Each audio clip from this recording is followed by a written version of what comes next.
Hey,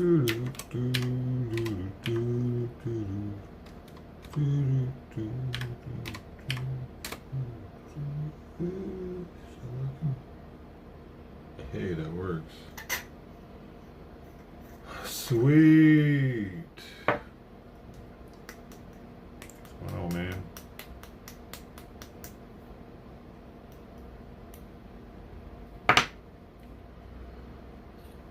Oh.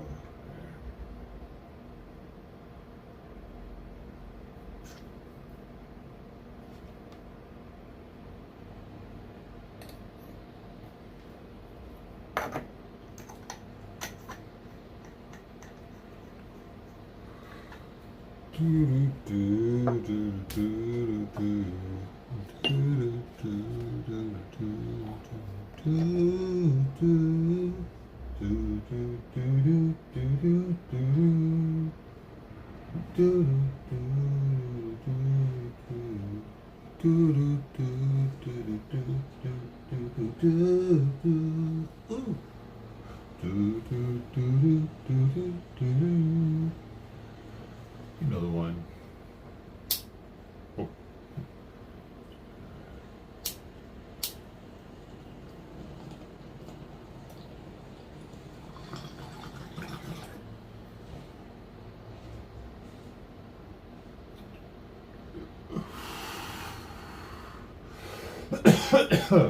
Yo. Yeah, baby.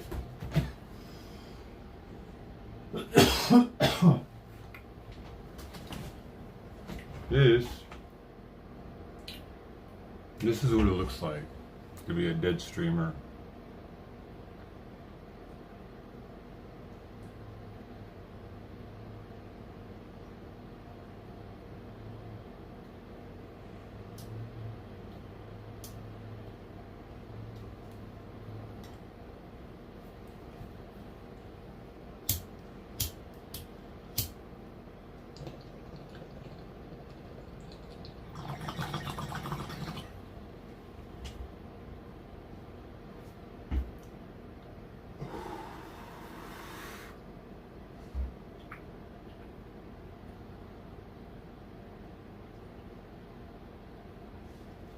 Nope, nobody there.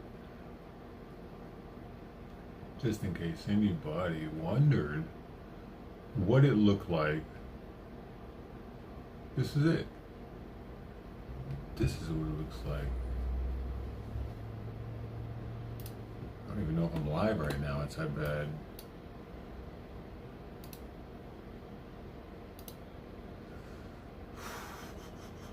Says I'm live.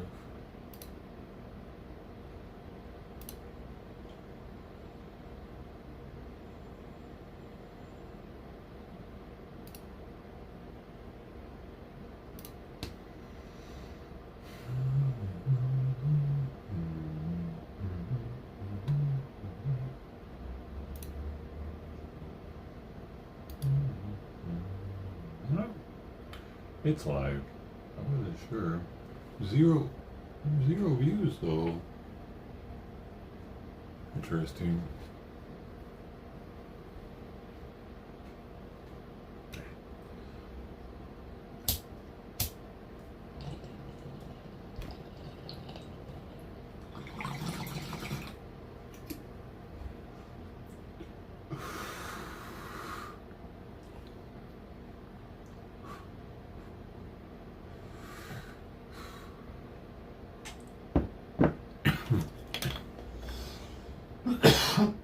Man, it's a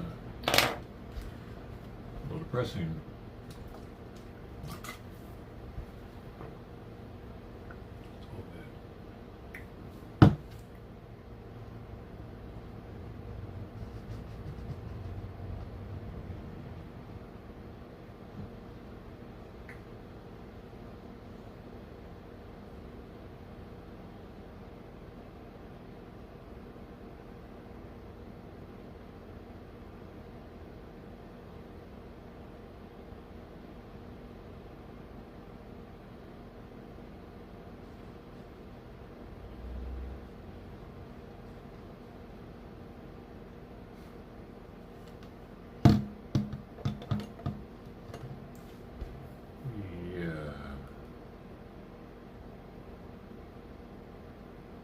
eye-opening kind of. Nice. Should have been opened a lot longer ago, hadn't I? All I do is lose subs nowadays.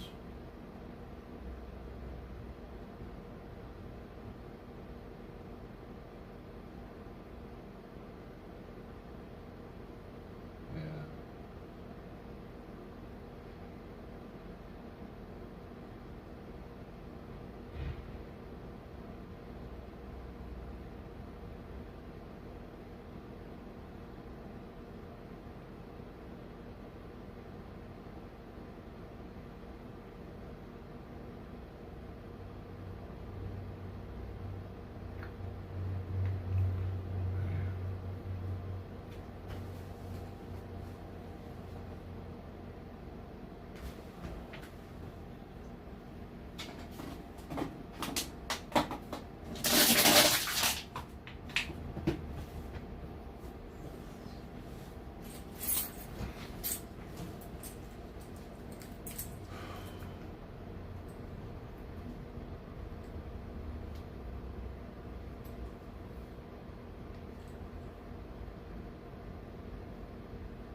No, no, no, no. Come here.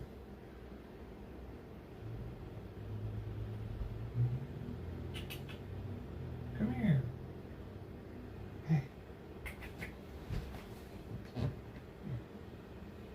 here. Come here.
targeted Houthi missile launch sites. But from the president, a stark, perhaps even a shock admission, it's doing little good. Are the airstrikes in Yemen working? Well, when you say working, are they stopping the Houthis? No. Are they going to continue? Yes. The Houthis have been targeting international shipping in the Red Sea since November, a response they claim to Israel's war in Gaza. But many of the targets have no link to Israel or the US. The Biden administration has been worried about a wider regional conflict spilling out of Gaza. With several attacks in the last few days, a Pentagon spokeswoman denied they were now fighting a new war. We don't seek a regional conflict, we don't want to see a regional conflict, and we certainly don't want what's happening in Gaza to spill out into a larger regional or wider scale war. The Houthis leader says the US-led attacks are a direct assault on the people of Yemen. He says he considers it an honor to be in direct confrontation. مسألة أن أمريكا وبريطانيا The issue that America and Britain have joined the war directly, and that we are now in direct confrontation with the Americans, British, and Israelis, does not scare us at all. Elsewhere, the US has once again reiterated it sees a two-state solution as the long-term answer in the region, preempting comments by Israel's Prime Minister Benjamin Netanyahu, essentially ruling out the idea while he's in charge. There is no way to solve their long-term challenges, to provide lasting security, and there is no way to solve the short-term challenges of rebuilding Gaza and establishing governance in Gaza and providing security for Gaza without the establishment of a Palestinian state. There will be frustration in Washington that the Israeli Prime Minister has essentially ruled out the idea of an independent Palestine. Joe Biden will come under pressure to make that frustration clear, for once, very public. Alan Fisher, Al Jazeera, Washington. Well, let's speak to Stephanie Decker. She joins us now from occupied East Jerusalem. Steph, just picking up on what Alan was reporting there, this disagreement over a Palestinian future. We are now seeing a more public rift emerging between the White House and Israel.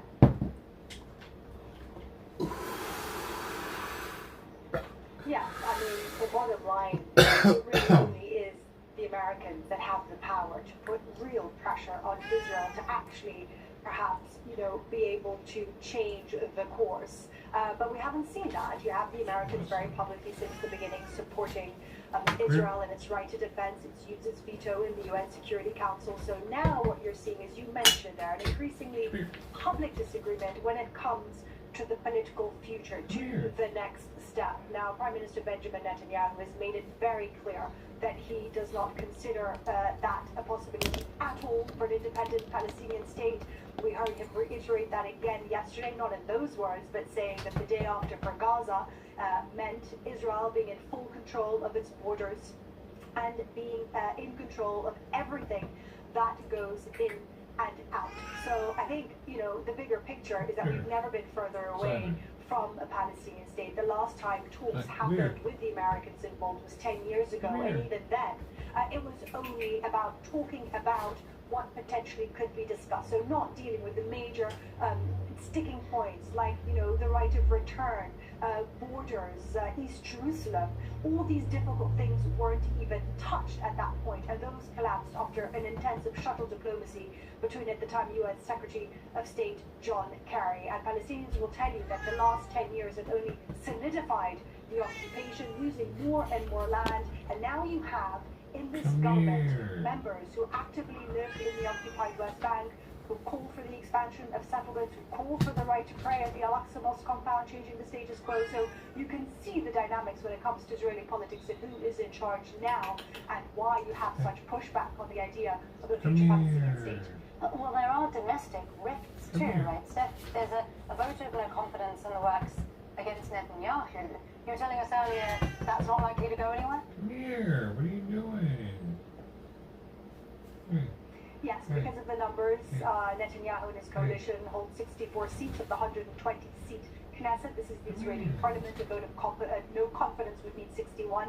That's not going to happen. But I think what you can take away from that is that there is unhappiness in the politics here with the way he is leading the country, not just from opposition parties, but also from within his war cabinet. We had the National Unity Party only join this cabinet, it has to be said, the war cabinet, because of the idea of national unity during this time. We heard from Gadi Eisenkot He is an observer member of the War Cabinet. He's also a former military chief of staff, so this is a man with extensive military knowledge and experience, coming out on Israeli media saying that anyone who tells you that Hamas can be eliminated militarily is lying, and that real compromises need to be made to reach a deal to get them out, because at the moment Netanyahu's policy when it comes to returning the captives alive is a military one. So again, you have these challenges from within the cabinet that he's facing, and also increasingly more and more voices from the ground, from the people, tens of thousands coming out on the streets, not only in opposition to the way he is leading to try and bring the hostages home, but also simply the fact that they don't believe in his leadership anymore. Stephanie Decker there with the latest for us from occupied East Jerusalem. Thank you, Steph. Well, speaking of disagreements, thousands of Israelis have rallied in Tel Aviv to call for a ceasefire. This rare anti-war protest also included some families of captives being held by Hamas. Teresa Bo was at those demonstrations for us and sent this report.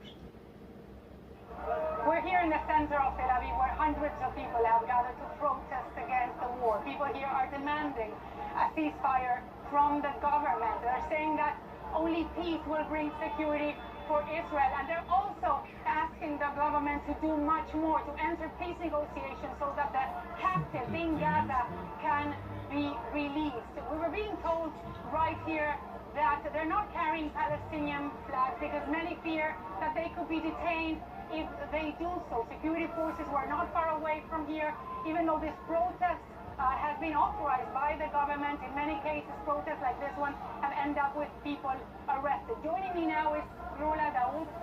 She's one of the organizers of this protest. Rula, what would you like the government? Do you think the government is going to hear you this time? Well, I think right now we are demonstrating while Bibi is giving his speech, saying that this war will continue on for the whole of this year.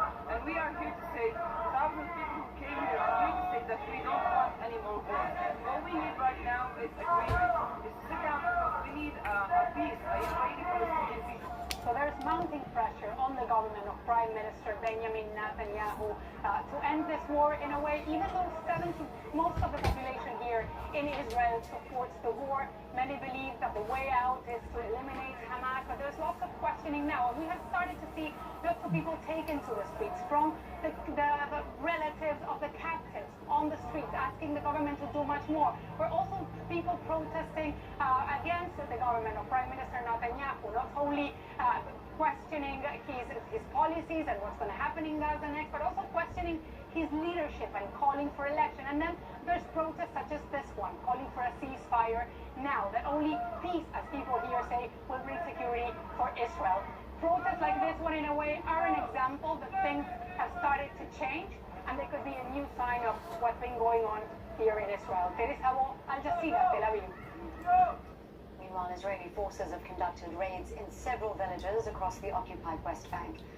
There were reports of fighting between the Israeli army and Palestinians in the village of Beit Korek in Nablus. Israeli soldiers also stormed villages in Bethlehem, Chubas, Kalkilia, and near Ramallah. Israeli forces, though, have withdrawn from Tulkarem after almost 44 hours. Thousands of Palestinians were trapped in their homes there for nearly 2 days. At least 8 people were killed, and dozens have been arrested since Wednesday. Still ahead here on Al Jazeera. Police storm a major prison in Ecuador as the government steps up its crackdown on rising gang violence.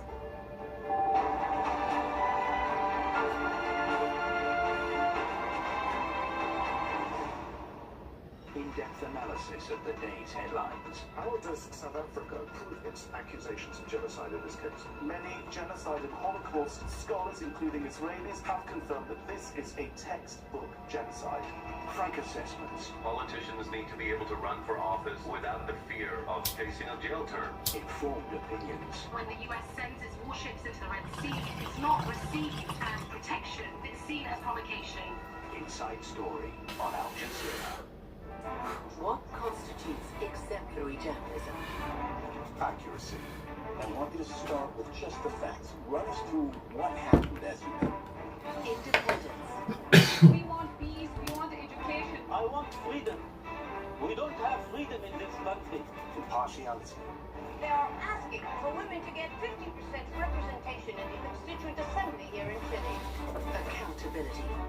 To be clear, for the audience's benefit, no intelligence service has claimed that. And you're saying you don't have any reports, but that I should just trust you.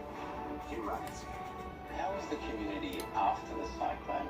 The core values that produce outstanding journalism. Al Jazeera. Integrity in the pursuit of truth.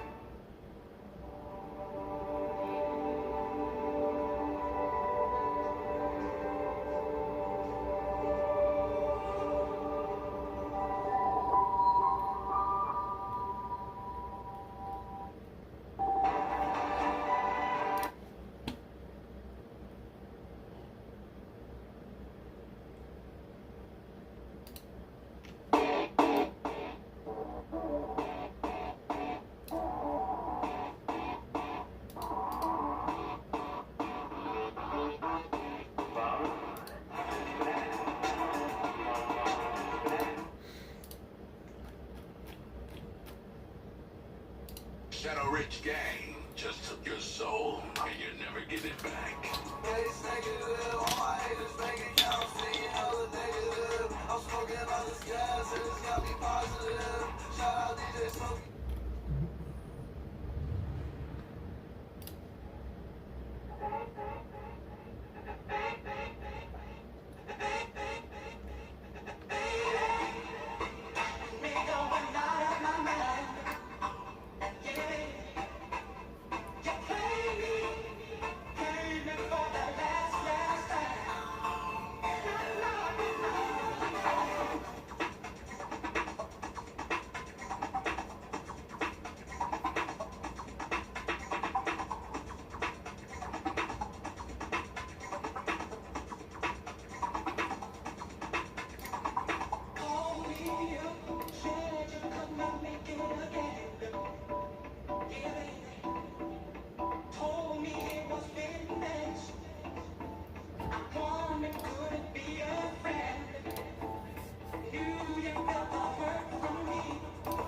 Tarzan earned his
size reach threats.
that once it has taken the action that it has taken, it was aimed at deterring any further strikes by Iran. And in fact, Pakistan's strike into Iran was also designed to signal to any other country which may contemplate similar action and try to come into Pakistani territory. So I think Pakistan is quite confident that what it has done, and it has done it in a very measured way, in a very proportionate way. But I do want to respond to what Emma just said about Pakistan and Iran having similar problems. I think there can't be two countries more dissimilar in how they have confronted some of their domestic issues. We in Pakistan do have an election, but that doesn't mean that the action Pakistan took was meant to divert attention away from the election. Quite the contrary. Pakistan didn't start this fight. It was initiated by Iran, as you well know. And for Pakistan to take the position that it did and then to strike, I think was also designed to show that if Iran thought that Pakistan's army was preoccupied with election duties, which of course elections are only 2.5 weeks away, well, they were mistaken. And the signal was very much that don't underestimate Pakistan's ability and the means that it has to retaliate. And retaliate it did. But as I said before, Pakistan does not wish to inflame the situation. There is a need to de-escalate. And I think we will see efforts towards de-escalation in the coming days. Okay, Mr. Morandi, do you think that Iran has got that signal? You said that this attack was carried out because they had information that they had half an hour to act on. What if they receive information, again, that these groups are planning another attack? Is it going to risk inflaming the relationship with Pakistan again at this point?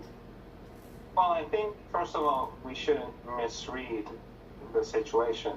The fact is that 100 Iranians were killed, and they were all innocent civilians, and they went as families. And many of them were women, many of them were children who died in Kerman. And the 11 soldiers who were killed alongside the border, they were young men, and we had a series of other killings near the Pakistani border over the past few weeks. All of them young men, all of them having families. The Iranian government is responsible for the safety of ordinary Iranians. At the same time, Iran wants to preserve the best of ties with Pakistan. The two countries have to secure the border. Pakistan has to do more to secure its side of the border. The Iranians have to help Pakistan in that regard. Hopefully this will not be necessary. Any maneuvers in the southeast of Iran are in order to make sure that that area is secure. It has nothing to do with the Pakistan government. I think there are third parties that have a vested interest in creating divisions between Iran and Pakistan, and people may get emotional. But the fact is that the bond between Iran and Pakistan is very strong, and that the terrorists will not be able to, and their backers will not be able to create a divide and distract attention from Gaza. Mr. Rashid, when Mr. Morandi talks about how the two countries have to work together to secure this border, it's a 900-kilometer long border, very mountainous, very porous. How can they do that? It's something that they haven't been able to do yet. Well, I think it's premature to be able to even talk about the border when there are so many tensions on the ground. The tension between states, Iran and Pakistan, which I hope will get at least cooled down in the next few weeks and months as both sides come together and deal with this in a diplomatic way. But the other, I go back to what I said originally, that unless there's going to be a more serious attempt to look at the deprivation of the Baloch in both Iran and in Pakistan and improve the quality of life that they have or don't have, you're going to get these areas like Balochistan and like the Northwest Frontier are going to be breeding grounds for terrorism. And what is needed is a strategy, a policy, which addresses some of the local domestic issues. And that, unfortunately, both countries, Iran and Pakistan, have not been really doing. Ms. Lodi, do you think that that is something the Pakistani government is capable of doing after, 70 years of people in Balochistan fighting for greater autonomy. No, I think you are completely mistaken in depicting it that way. There are groups there which are foreign sponsored and foreign supported, which are active, but by no means do they represent the mainstream of Baloch opinion. Yes, Pakistan does need to address underdevelopment in Balochistan, but I think if we look at the Pakistan-Iran dynamic right now, I think there is, let's not forget that there has been intelligence cooperation between the two countries on dealing with Daesh. So both countries have a lot to lose if the tensions continue. So I think we are going to, at least it's my hope that we will see not just de-escalation, but a serious effort by both sides to agree on the kind of border management that addresses the security concerns of both countries. All right, Ms. Morandi, just lastly, we don't have very long left in the program. China is a close ally. Both countries is urging restraint. Do you see China playing a role in here, or is it not necessary?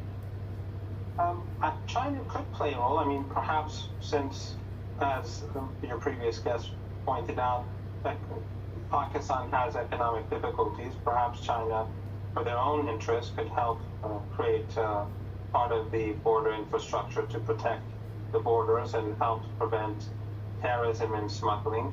But I think that what Ahmad says is true. Iran, for example, has tried to develop the country. It's a somewhat left-leaning country anyway, but Iran has been under sanctions. Some of the, as I said, some of the projects with Pakistan haven't gone through because of the Americans, but also the economy has struggled, and both Iran and Pakistan have to do more for their populations to make the deprived feel better engaged in society. Mr. Morandi, thank you very much for that. I'm afraid we'll run out of time, but thank you to all of our guests, Ahmed Rashid in Lahore, Maliha Lodi in Islamabad, and Mohammed Morandi in Mashhad.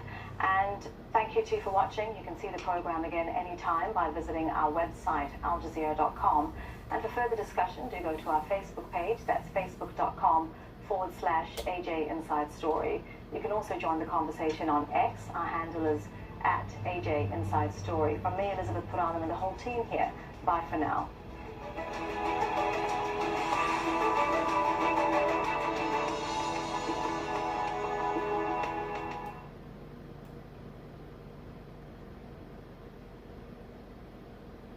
As the war with Russia rages on, an internal battle is escalating in Ukraine. There will be more PTSD.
Intelligence capabilities on and around the peninsula so that we can get better information about what Kim Jong-un is to. But we haven't taken our eye off this one bit. And then I'm sorry, just on Gaza and that conflict. We've spoken before about your concerns about the conflict spreading. Now we have reports that a Palestinian American teenager was killed today in the West Bank. Can you confirm that, and was that something that President Biden discussed with Netanyahu during the conference? We're seriously concerned about these reports. The information is scanned at this time. We don't have perfect context about exactly what happened here. We're seriously concerned about it, and we're going to be in constant touch with counterparts in the region to get more information. But it's definitely deeply concerning. But I'm afraid I don't have more information than that right now. I don't believe that it was a subject of the call. Back to the issue of the two-state solution. What would you say is the president's hope and expectation here? Is it that the prime minister's stance on this will eventually shift? The hope is that when this conflict is over, that we can work in a collaborative way with the Israeli government and counterparts in the region on good governance in Gaza. Good governance that the president hopes can lead to a viable two-state solution. And again, he's not Pollyannish about this. He understands how hard this is. Something he's been pushing for a long time. He knows it's going to take dedicated leadership on all sides here to bring it about, and that means constant engagement by his administration and the national security team. So we're going to keep at that work. I was wondering if the two leaders are completely at odds on something as fundamental as the creation of a Palestinian state. Do you know if the president has reason to believe that at some point the prime minister's view on this will change? Publicly, he has been very clear about where he stands on this. You mean the president has been very clear publicly where he stands on this? The prime minister has been very clear on the fact that he rejects the idea of a Palestinian state. The president also has been clear that he wants a two-state solution. Yeah, look, this is just we're not going to agree on everything. And we've said that. And good friends and allies can have those kinds of candid, forthright discussions, and we do.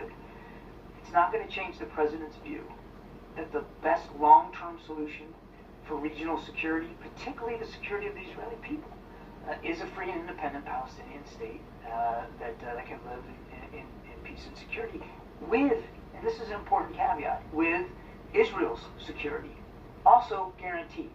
He still believes in that, and we're going to continue to talk to our Israeli counterparts. This isn't about trying to twist somebody's arm or force a change in their thinking. Prime Minister Netanyahu has made clear his concerns about that. President Biden has made clear his strong conviction that a two-state solution is still the right path ahead, and we're going to continue to make that case. What is the overlap there? I guess, when the two leaders are having a conversation like their phone call today, what is it that the prime minister is saying to the president to indicate that that gap can be bridged? I won't get into the prime minister's side of the conversation. I think that's better for his staff to speak to. All I can tell you is that the president reiterated his strong conviction in the viability of a two-state solution, understanding, of course, that we're not going to get there tomorrow. That there's an active conflict going on, and that we want to make sure Israel has what it needs to defend itself. But as we're talking about post-conflict Gaza, and we have been now for many, many weeks, you can't do that without also talking about the aspirations of the Palestinian people and what that needs to look like for them. So we're going to continue to have those conversations. Were the Prime Minister's comments yesterday a factor in why this call took place today? Was that something that the U.S. decided they wanted the President to speak with him today about that? No, this was a call that we've been actually trying to land on the schedule for quite a bit of time here. So this was not, you shouldn't read into the fact that the call happened today as some sort of response to the Prime Minister's discussions or comments yesterday. Did they talk specifically about those comments yesterday, or was it a more general reiteration of the President's support for a two-state solution? Again, without getting more beyond the readout, I would just say that there was certainly on the agenda for both leaders was to talk about post-conflict Gaza, governance in Gaza, and of course the two-state solution.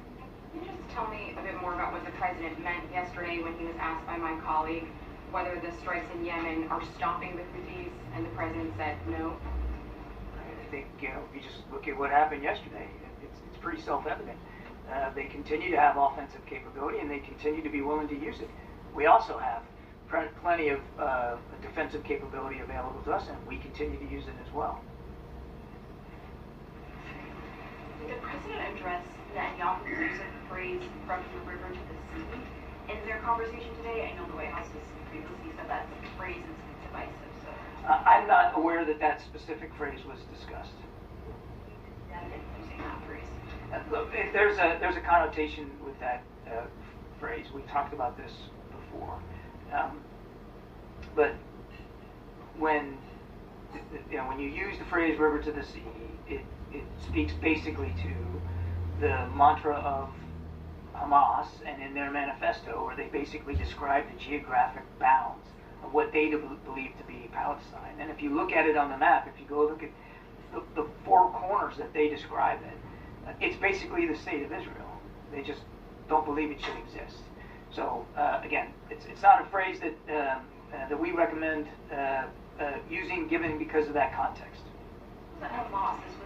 I understand. I don't have anything more on that, and I certainly don't have anything more on the conversation to read out with respect to that. You had talked about the hard work it will take to kind of come to an agreement of sorts on a two-state solution. Can you outline what that kind of work and conversation would look like? Does it see more calls between Biden and Bibi? How does he expect to? Well, I think there's certainly going to be more calls between the two leaders, and there'll be more conversations between our two teams. I mean, Secretary of State Blinken's been there, 4 or 5 times since the 7th of October, and I have every expectation he'll be back again as well. And we're going to continue to have discussions with the team across a range of issues. I understand that the two-state solution is the issue today because of the comments in the press here, but every discussion we're having in the region has a component of it about post-conflict Gaza and governance and what that looks like. And yes, of course, our continued interest in a two-state solution, but it also has to do with humanitarian assistance, with getting the hostages released, and making sure that Israel has the weapons and capabilities that it needs to defend itself.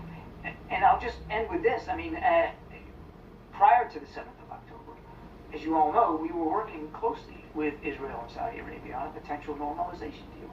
A normalization deal that the president believes Hamas was also aware of, and certainly could have been a contributing factor to the violence that they visited on the Israeli people on the 7th. Bless you. I lost my train of thought.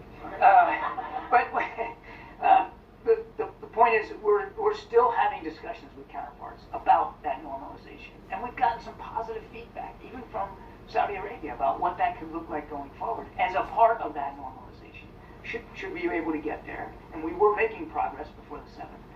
Obviously, there would be a component in there for the Palestinians. There would have to be, and we're not giving up on that. And if you're able to get to that normalization, that could be a significant milestone in overcoming some of the challenges of a two-state solution. Call today with Netanyahu express any concern about Netanyahu continuing to say that he doesn't stand for a two-state solution? I think I'll just leave my description of the call the way it was, and you'll see a readout here coming from us on paper. But yes, they talked about, in general, talked about the possibilities of a two-state solution, and the president reiterated his strong belief in that possibility. Thank you so much. You mentioned progress on the front of the tax revenue issue in the West Bank. Does that mean the Israeli Prime Minister has committed to release this tax revenue? There was discussions in their cabinet about that, and that was what I was referencing there. Was ongoing discussions within the cabinet about the revenue and using it appropriately. John, earlier this week you talked about the 500 entities, about Iran, 500 entities that have been sanctioned by the administration last year. Have you seen any impact of these sanctions? Any type of impact that has had on Iran's behavior? 500 entities since the beginning of the administration, not last year. Some 50 sanctions regime, about 500 entities. We know they've had an impact on Iran's economy, which struggles. But look, we also know that there's other ways that you have to push back on Iran's destabilizing behaviors, including bolstering and strengthening our military capabilities in the region, as well as working with partners. I mean, we've now got a coalition of 20 some odd countries, of ships and aircraft and other capabilities trying to protect Red Sea shipping. So there's been a lot of effort here to hold Iran accountable for their destabilizing activities. Well, I mean, John, a colleague has asked me to ask you, yesterday Mexico and Chile requested the International Criminal Court to investigate potential crimes against civilians in Gaza and October 7 Hamas attack on Israel. Any reaction on this? We're aware of those of that report and the potential referral to the ICC. I don't have a comment for you on it at this time. We're still gathering more information about what this would entail. But I want to say again that we don't have any indications that there's deliberate efforts to commit war crimes by the Israeli Defense Forces. John, yesterday Jake Sullivan met with the family members of hostages being held by Hamas. I'm wondering if you can give us any readout. Was he able to provide any updates to the families?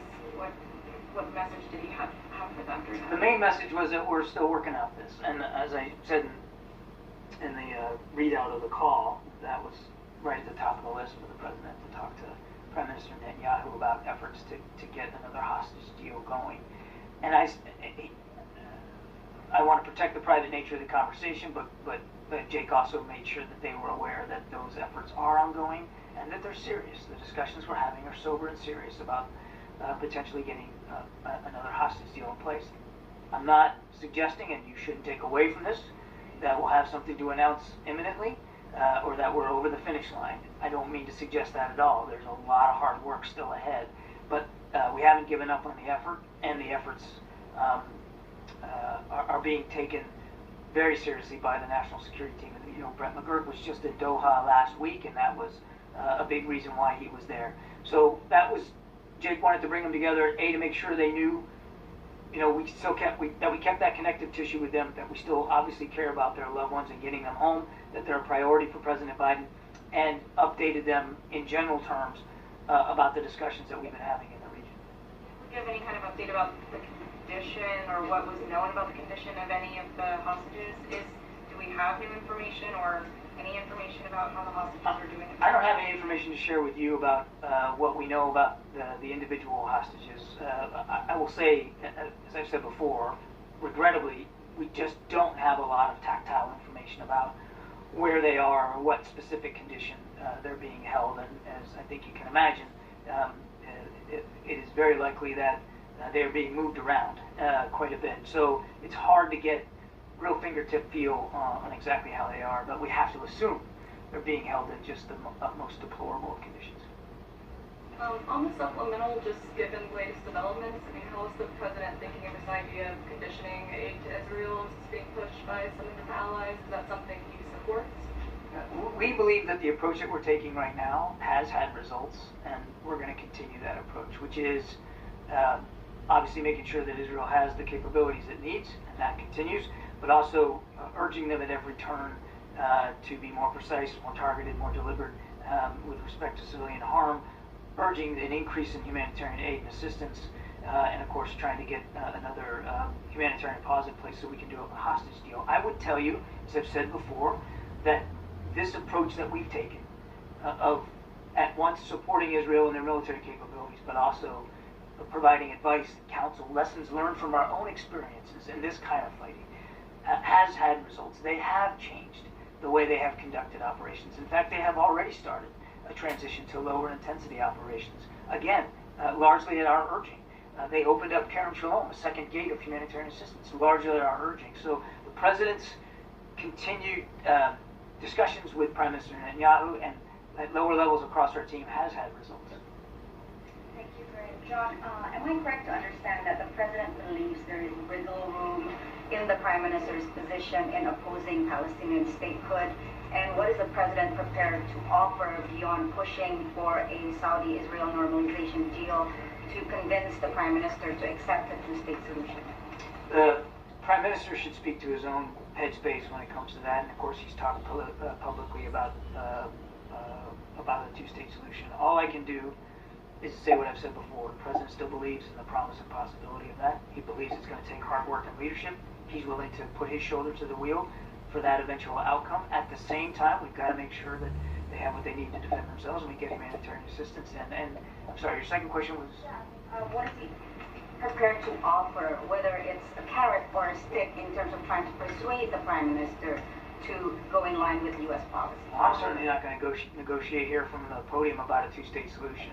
It is something that remains his policy, his desire to see it. We're going to continue to push for that. Jordan says that Israel targeted their field hospital in Khan Yunis today, injuring one patient and a staff. Can you confirm this? I cannot. Does the administration believe that the Houthis will stop their attacks if there is a ceasefire in Gaza? And does that play a factor into the calculus of I pushing? think you got to take anything the Houthis say with a big grain of salt. We're not taking what they say to the bank, and this idea that this is somehow about Gaza just doesn't square with the facts. I mean, that most of the ships that they're going after have nothing to do with Israel. So we're not taking anything at face value. They need to stop these attacks. We've got capabilities available to us to use it if we have to. To clarify, what's happening in the Red Sea, the attacks from the Houthis, does not play a factor into the calculus of whether or not you're pushing Israel for a ceasefire? No. Thank you. Thanks a lot. Thanks, John. On Ecuador, is the U.S. and the President considering ramping up military assistance to Ecuador as it confronts these violent drug gangs? I'm aware of no such plans to do that. The U.S. had an inaugural working group on defense issues with Ecuador last year. Is the President wanting to ramp up that cooperation? I'm aware of no such plans. Thank you, Corinne. Thank you, John. Two questions. First, does the President plan similar calls as he had with Prime Minister Netanyahu, with President al-Sisi of Egypt, and Crown Prince Mohammed bin Salman of Saudi Arabia? I have little doubt that there'll be additional conversations with both those leaders, as well as I suppose King Abdullah of Jordan as well. But I don't have anything on the schedule to speak to today. The question is that before he was inaugurated, President Arevalo of Guatemala came to the U.S. and met with Jake Sullivan and others in the National Security Council. I believe he had a call from the President before he was sworn in. Is the administration discussing an apology for the 1954 coup in Guatemala come this June on its 60th anniversary? Not that I'm aware of. Thank you. So on this call between the President and the Prime Minister, how much of it was focused on getting a better handle of kind of the timeline of these Israeli operations, the transition, I guess, the less intense operations, and more broadly, is the President, is the administration satisfied with the progress that they're seeing Israel make in reaching its objectives in the war? I don't have a time hack for how long they talked about each topic. I went through quite a list of topics. The call was about 30 to 40 minutes long, and where they discussed all these things. Clearly, the President was interested in the Prime Minister's assessment of how things are going on the battlefield. And as I said earlier, and they've acknowledged that they have, in fact, begun a transition to lower intensity operations, which means less troops. They pulled out a whole division from the north, a slackening reliance on airstrikes. But again, really for the IDF to describe what those look like and the progress that they're making. And clearly, yes, the President was interested in Prime Minister Netanyahu's assessment of the progress they're making. I won't divulge that. That's really for the IDF to speak to. But they have, in general, in their press conferences, talked about the pressure that they've been putting on leaders of Hamas and the numbers of leaders that they've been able to take off the battlefield and the resources and, quite frankly, underground architecture that they've been able to take away and degrade. Thanks. Okay. John, thanks, Corinne. When it comes to Prime Minister Netanyahu's comments, is there concern that his public comments about a two-state solution could negatively impact the discussions on a hostage release? The short answer, I think, to that is no. Look, obviously, each of these two leaders have stated publicly a different view on the promise of a two-state solution. It's not going to change President Biden's mind one bit. He still believes in it. They also still both believe in the importance of getting these hostages home to their families. And that's why we're continuing to work at this. And as I said earlier to a previous question, that work is serious and it's sober and it's ongoing. And we are represented at that table in the region, trying to get those hostages released. Again, I don't want to. I'm not going to put odds one way or another, except to say that there's a lot of people in the region, including our Israeli counterparts, that are working on this. Thank you, Colin, and thank you, John. I have two questions on Russia and South Korea, North Korea. The Russian ambassador to South Korea said in an interview with the South Korean media that he was ready to improve relationship with South Korea and denied North Korea and Russia arms deals. As you know, the North Korea and Russia's foreign ministers and President Putin have met in Russia this week. What is your interpretation of this in the follow-up? We've talked at length about the burgeoning relationship between North Korea and Russia. I stood up here and showed you a graphic and a slide of the belief we have and the desire by the Russians to purchase ballistic missiles from North Korea. Has happened, have been used in Ukraine, as well as artillery ammunition. So this burgeoning relationship between the two countries is certainly worrisome. It's worrisome for the people of Ukraine and our interest there as well as it's for the peninsula. Kim Jong-un said that South Korea was a hostile country. It's not. He then threatened to devastate South Korea and United States and Japan with nuclear weapons. Do you think these threats from Kim Jong-un are just words, or do you think there will be a real war? You have to take rhetoric like that seriously from a man in charge of a regime that continues to pursue advanced military capabilities, including nuclear capabilities. That's why, and I won't go through the list of all the things that I've already said to the previous question that we're doing to try to address that threat. You have to take that seriously. Kim Jong-un ought to focus more on feeding his people than on buying and purchasing advanced military capabilities. Thank you. Yes, thanks, John. John, do you still oppose a general ceasefire? Do we still oppose a general ceasefire? Yes. For the same reason that we have in the past.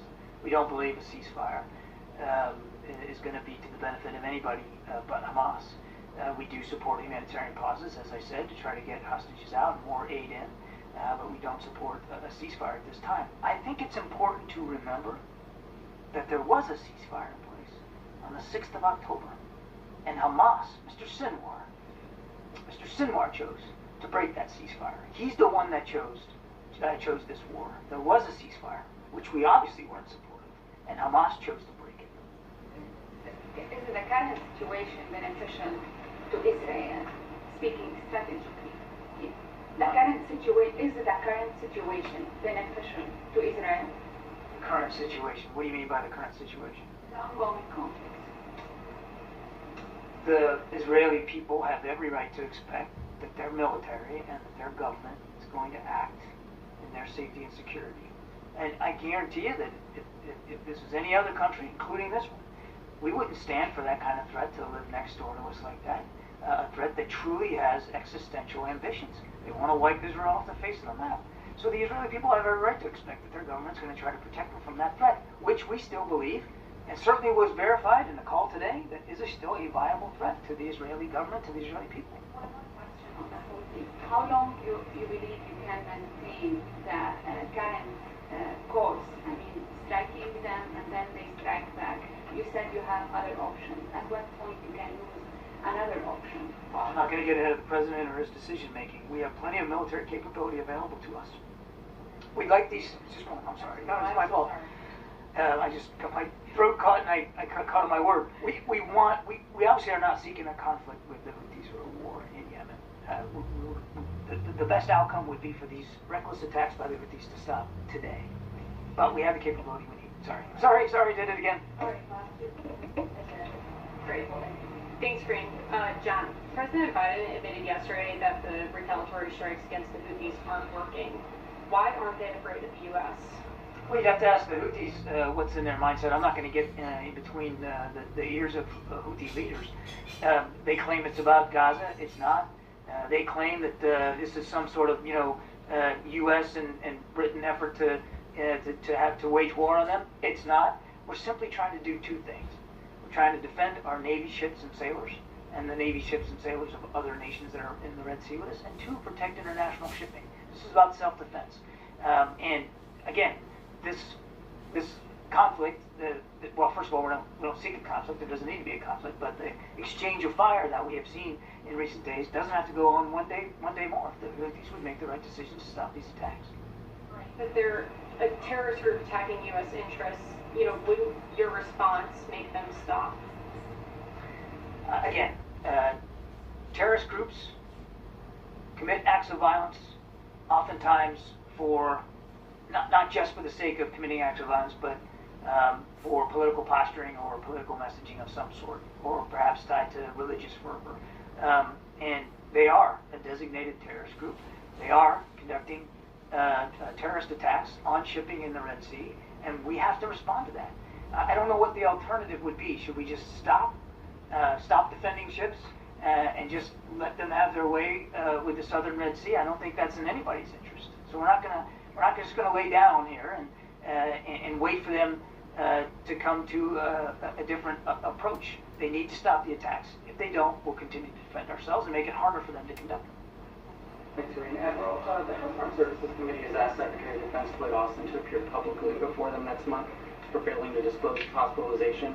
Would the White House support the Secretary testifying publicly? That would be a decision for the Secretary of Defense, and he has to make that decision.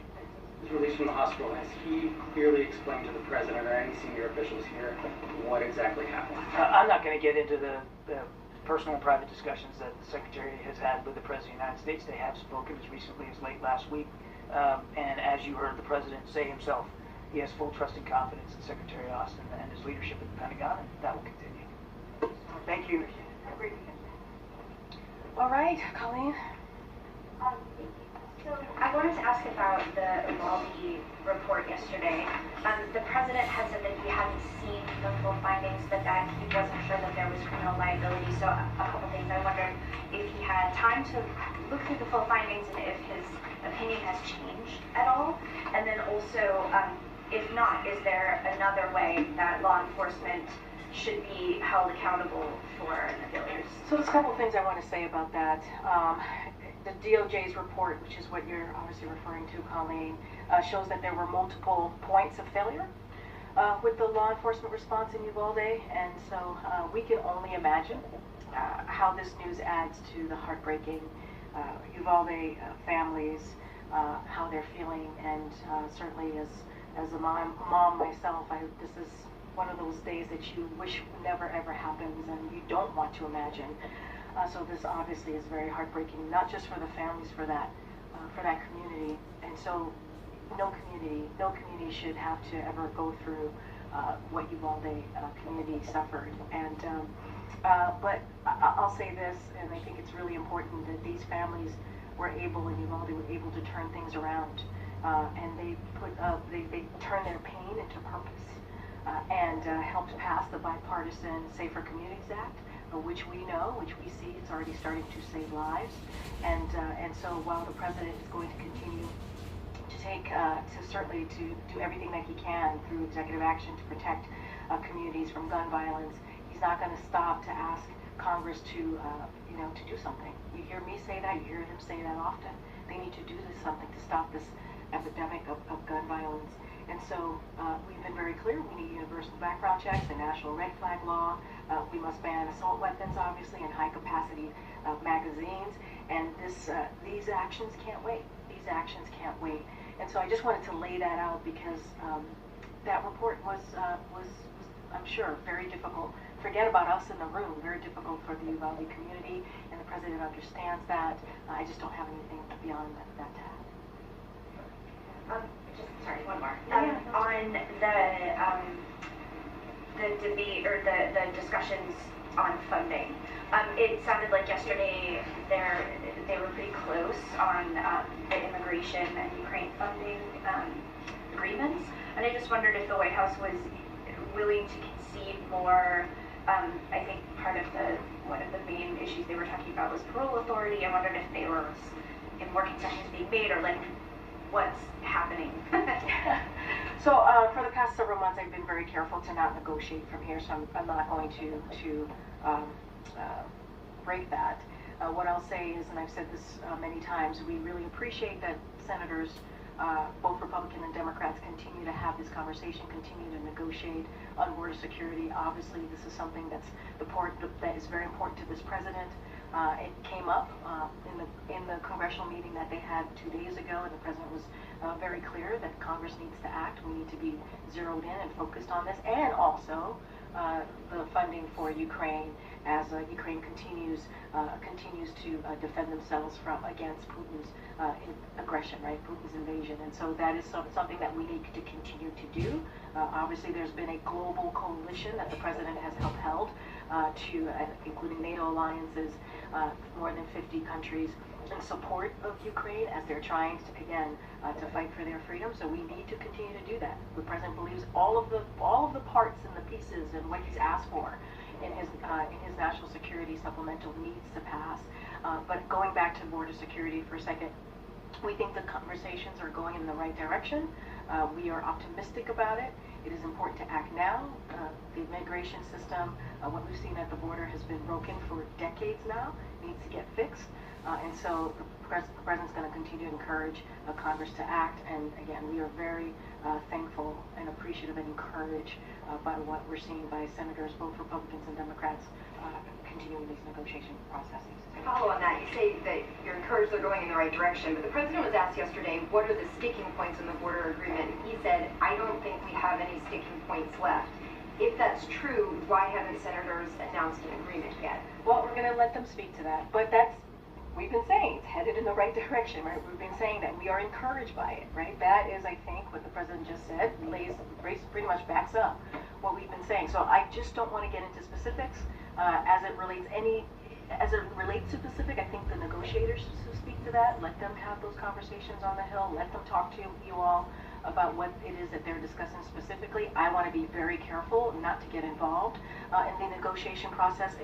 We understand how this works, and speaking from here from the podium, don't want to affect the progress that we believe that they're making on this. Look, border security is important. We understand it's important to the American people. We have to do something. We have to get an agreement, a bipartisan agreement, put forward so that we can deal with that issue at the border. Something change in the meeting that he had this week with leaders to give him that optimism? I mean, yeah. What does he think that it's close to a done deal to say that yesterday? So I want to be really mindful. The meeting 2 days ago was not a negotiation meeting. It was not. It was about Ukraine and the importance for us to continue to support Ukraine, and how Congress has to act, and what's expected of us, not just in our national security. Obviously, it's important to our national security, but also globally. And so that was the purpose of this meeting. It was not part of the negotiation. There are negotiations happening, as I just stated, over at the Hill with Republicans and Democrat senators, and we're going to let those negotiations happen. What the president wanted to be really clear about is the importance into continuing to support Ukraine as they defend themselves. As you know, National Security Advisor Jake Sullivan and DNI Admiral Haynes were part of that meeting. They laid out some examples of the consequences for Ukraine on the battlefield, and so that is what the conversation was about. Obviously, and as you all heard from some of these congressional leaders, they brought up the border security was discussed, but it was not in a negotiation meeting. J.B. Pritzker was in Des Moines this week and was talking about the inhumane practices of receiving basically these migrants are still being sent by airplane to Chicago. I think the total number is 30,000 shipped to Chicago alone, and the mayors are meeting in town. They're certainly going to ask for more resources. What can the federal government do to help cities like Chicago that are really struggling with this, especially given the sub-Arctic temperatures that we're seeing right now. And you've heard me say this very recently about how those actions that are being taken by Republican leadership is inhumane and is demoralizing, and it doesn't lead to the safety of communities here. And so we've called that out, and we'll continue to do that. And I spoke to this already, but I'll lay it out a little bit more. During the last year, what our administration was able to do in corroboration with states and cities across the country, we launched this one-stop shop clinics to help eligible non-citizens get working permits and decompress the respective shelter system. That was something that local leaders and state leaders asked for, and so we were able to obviously work in collaboration in getting that done. To date, these clinics have served more than 10,000 people, so they've been effective. And another thing that you've heard us speak to is that we provided more than $1 billion in grant funding for jurisdictions hosting recently arrived migrants. So that's been important. And look, here's the thing: I just had this whole this whole back and forth with your colleagues here about border security and about this negotiation that's happening in the Senate. That's what we would like to see. We want to do more. We want to do more, but it requires Congress to act. That is where we are now. That's why it's so important that these conversations, these negotiations on Capitol Hill with senators, both Republicans and Democrats, have been going on for the past several months. We are encouraged. We want to see the supplemental passed.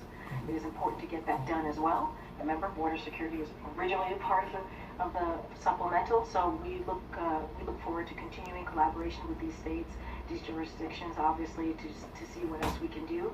But in order to get more, Congress needs to act. Follow up on what John was saying about deliberate war crimes. It seems to differentiate between deliberate and inadvertent war crimes. Can you say anything about what your parsing is of that phrasing?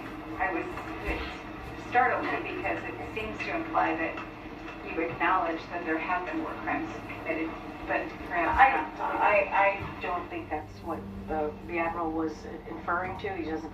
I can speak very forcefully and say that is not what he was referring to. Look, we have been very clear about Israel's absolute right to defend itself. That's something that we say all the time, right? Obviously, this is our relationship, what we believe, as well as its obligation to abide by international law, right? To make sure that they are protecting civilian lives, whether Israeli lives or Palestinian lives. We've been really clear about that, and so I just want to be really careful. I'm not going to go beyond what the Admiral said here, and I wouldn't parse his words too much here. But we've been very clear on where we stand on what we believe we stand on. Obviously, we want to continue to have these diplomatic conversations as the President had with Prime Minister Netanyahu, and our focus has always been making sure, obviously, no civilian lives, right? One civilian life is too many.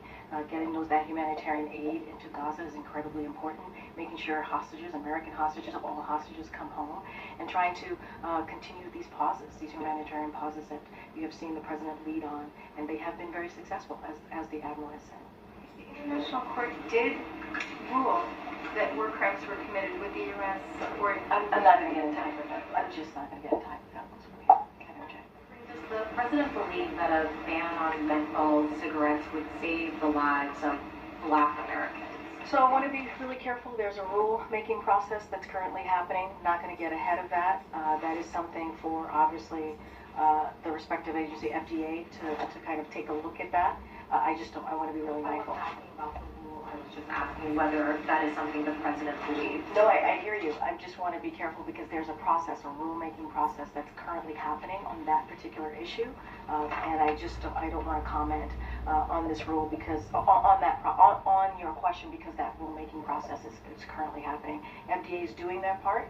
They are the experts here. I'm just not going to get into specifics of that at all. Well, they may be the experts, but I think there's abundant research that shows that this is a leading cause of deaths for Black Americans. I'm just asking whether the President believes that could be a benefit of banning menthol cigarettes. I hear your question, MJ.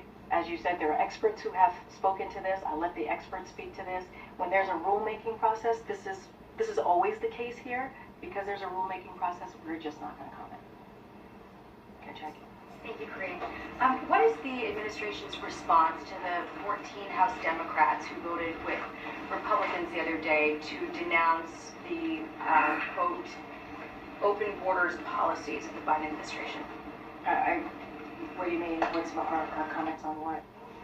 Response to 14 Democrats in the House believing that the president has open border policies. Look, we've been very clear. We want to deal with what's going on at the border. That's why we're having these conversations, these negotiations in the Senate with Republicans and Democrats. The president understands that this is an issue that matters to the American people. And we feel like those conversations that are happening, those negotiations are headed in the right direction. And so the president understands. He put the border security, right? That's part of the supplemental. His request on funding for border security was part of that national security ask, that emergency ask. So we believe we need to do more. The president understands we need to do more. And we see Republicans and Democrats in the Senate want to do more. Is it still the position of the administration that the border is secure? Our position is that we need to do more at the border. We have to do more at the border. That's why these negotiations are currently happening. That's our position. Is it the position of the administration that the efforts to impeach Secretary Mayorkas are unconstitutional? What we believe is that what House Republicans are doing is playing political games. That's what we believe. And they're not doing their jobs, the jobs that the American people want them to be doing. And let's not forget, they won't even let Secretary Mayorkas even testify. They want to impeach him, but they're not even allowing him to testify. And so it is shameful. That's what we believe. It is shameful. And what we'd encourage these House Republicans to do, and this is something that we saw coming out of the midterms in 2022, American people want to see Republicans and Democrats working together to deliver for them, to address the issues that matter. That's what we would rather see. On the constitutionality portion, though, I saw that there was a memo that came out that was touting this open letter from constitutional law professors making the argument that impeachment based on policy disagreements is unconstitutional. Is that the approach the administration is taking to what this? What letter are you speaking to? There was an Ian Sams memo that went out, and it was included in an open letter from a number of constitutional law professors who were arguing that impeaching a cabinet secretary on the basis of policy disagreements is forbidden in the Constitution. Well, I'm going to let my colleagues' letter stand for itself. I've been very clear on how we feel and what we think about these impeachment proceedings, and a proceeding that is not even allowing Secretary Mayorkas to testify. To gather, though, because it came to us from the White House, obviously, that, is this something that the administration is going to fight in court on a constitutional basis, that this is not something that can happen? Yeah, and I will say I'm going to let my White House colleagues at the counsel's office respond to that. A month ago today, when you were asked about whether the White House had any regrets about linking Ukraine aid with border funding, you said no, not at all. I wanted to know if that was still the case today. Does the White House have any regrets about this strategy? No, because both of those things are important to the president. They are emergency requests.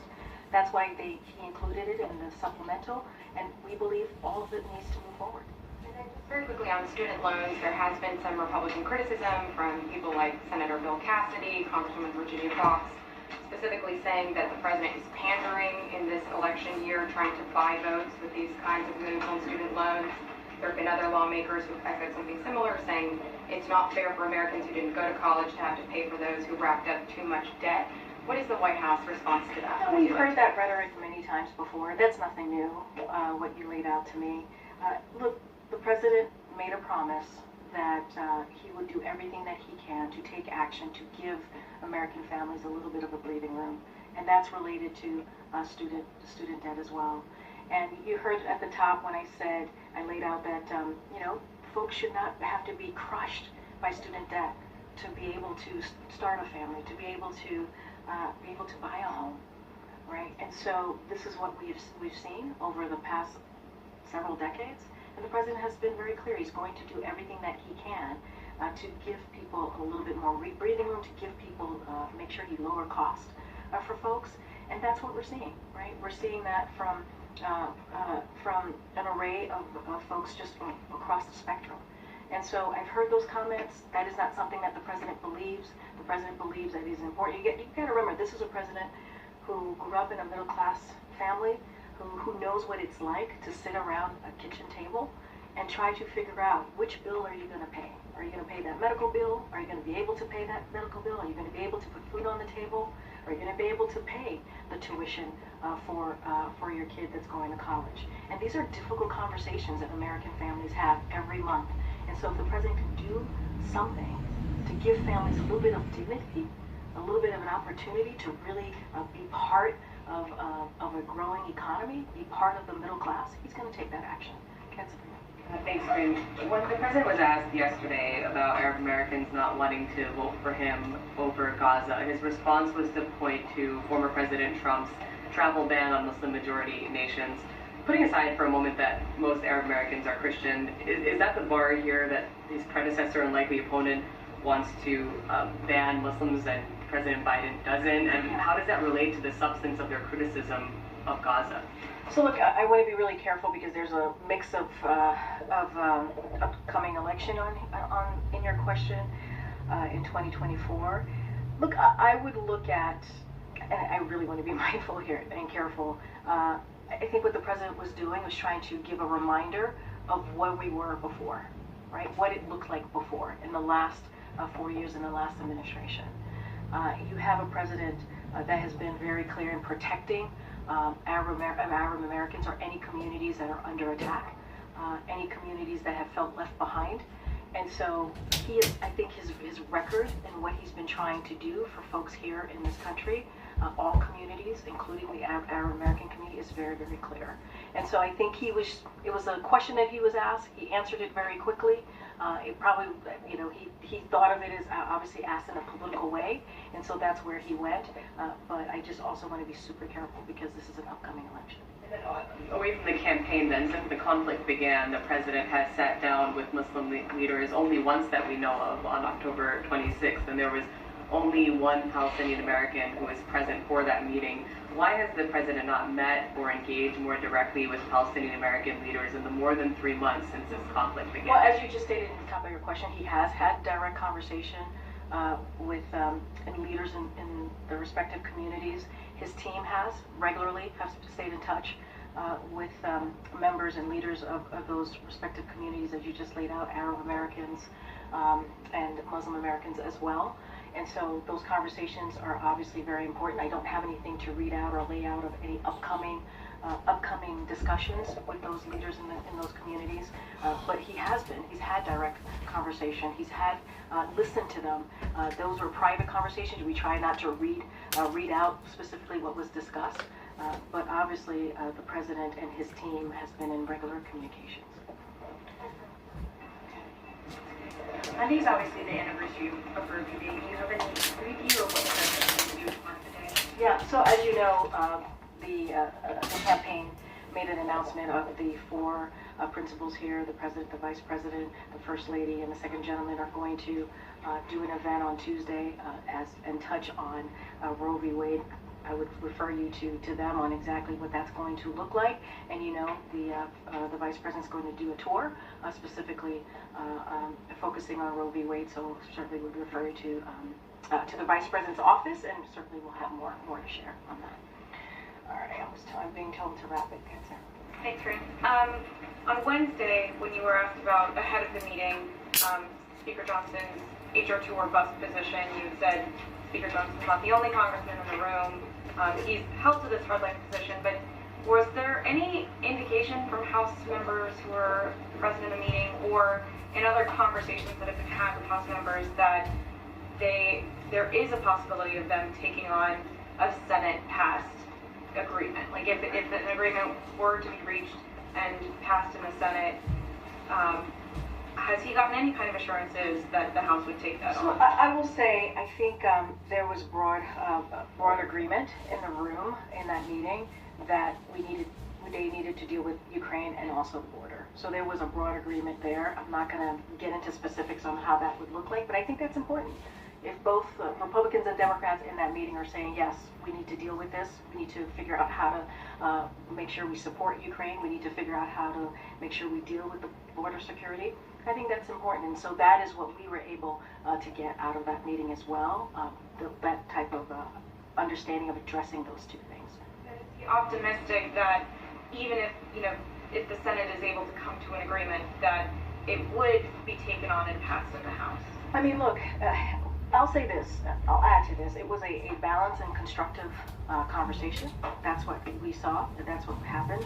And there was, again, broad agreement to certainly deal with making sure Ukraine gets the funding that they need, making sure that we deal with border security. So that is the two important things that came out of that meeting. We are going to continue to have a conversation in the Senate, do the negotiations in the Senate on the border security to get something done, something that the American people want to see, and then we'll see what happens. I don't want to get into hypotheticals. I don't want to guess what's going to happen. Obviously, Speaker Johnson's been very vocal, and he can speak for himself, but it is important. It is important that we see a bipartisan agreement, bipartisan conversation happening, and we'll see where it goes. But the President's going to continue to encourage, obviously, Congress to move forward.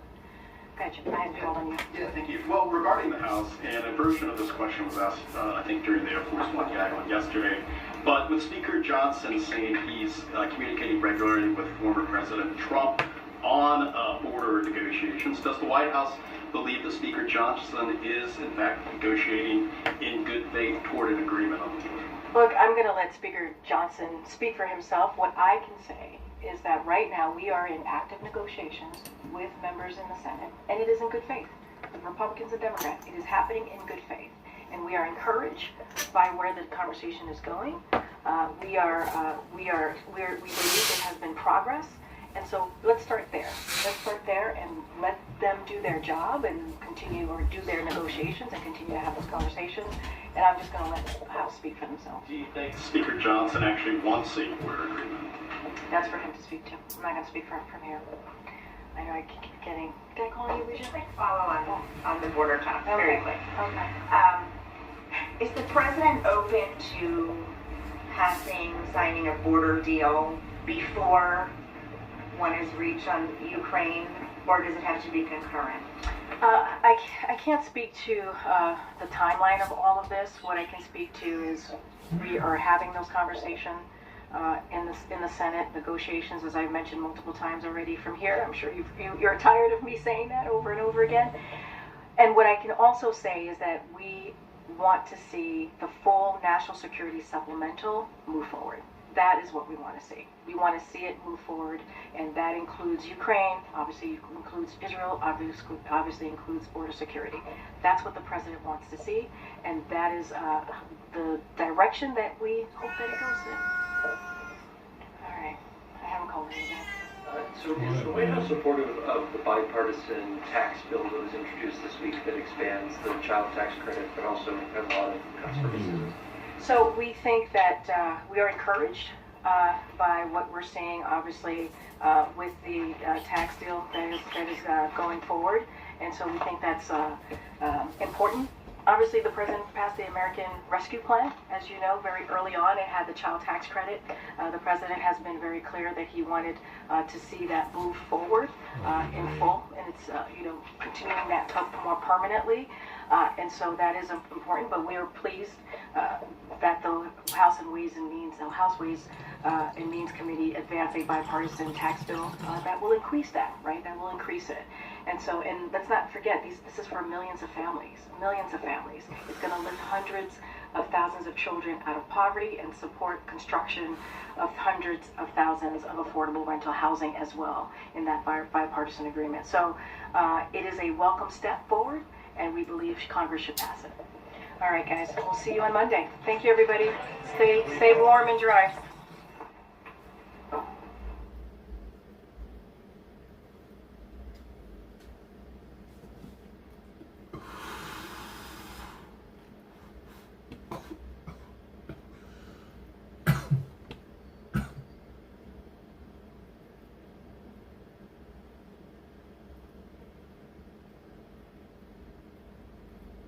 Israeli security services. And if they don't pass on information, it means that it doesn't exist, or that for some reason the authorities feel that they shouldn't pass it on, either because it's not reliable enough, or because there may be other considerations that I'm not aware of. But the general feeling, obviously, is of tremendous frustration because of unfortunately, in the past 50 days, most of the new information that came out was bad news. Was sort of switching names from the list of hostages, live hostages, to the list of now, listen, we're at 105 days going into 106, and we know that they're being fed at the most, a pita a day, a pita half a day. So, what happens, regardless of what happens, what we're able to do, in Gaza, if these hostages don't survive and we don't get the hostages out, does that mean we technically kind of lost this war? Well, I think the only way to have, I'm not much for this notion of victory image, and right. I don't believe in that. It's not black and white. The only victory in a war is a war that you manage to avoid. That's the only real victory. Otherwise, everybody loses, and Israel started with a loss, a terrible loss on October 7th, so I'm not so much worried about who looks good at the end of this. But I can't imagine the state of Israel sort of sustaining its self-image, its pride, knowing that it hasn't done everything in order to save these people. Mm-hmm. I remind you that they are in Gaza because of a serious breach of the agreement that exists between the government and its citizens. Mm-hmm. That's why they are in Gaza. And it's the obligation of this government to make it right as soon as possible. All right, thank you very much. And I have to end on this note, and we just have to pray that the hostages will come back. And that is all from the 24 News Desk at this hour. We'll have more updates at the top of the hour. I'm Emily Francis. Thanks for watching.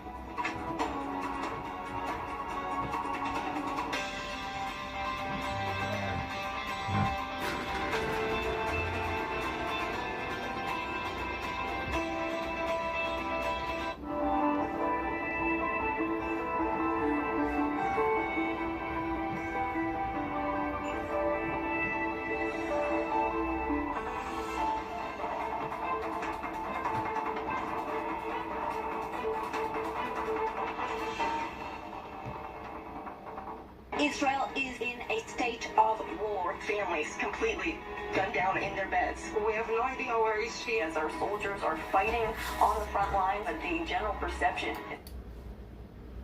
Unflinching questions. Wow. Oh.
You want to eat anymore?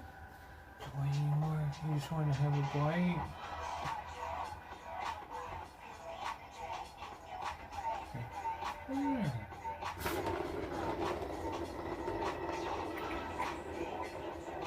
You like the camera off.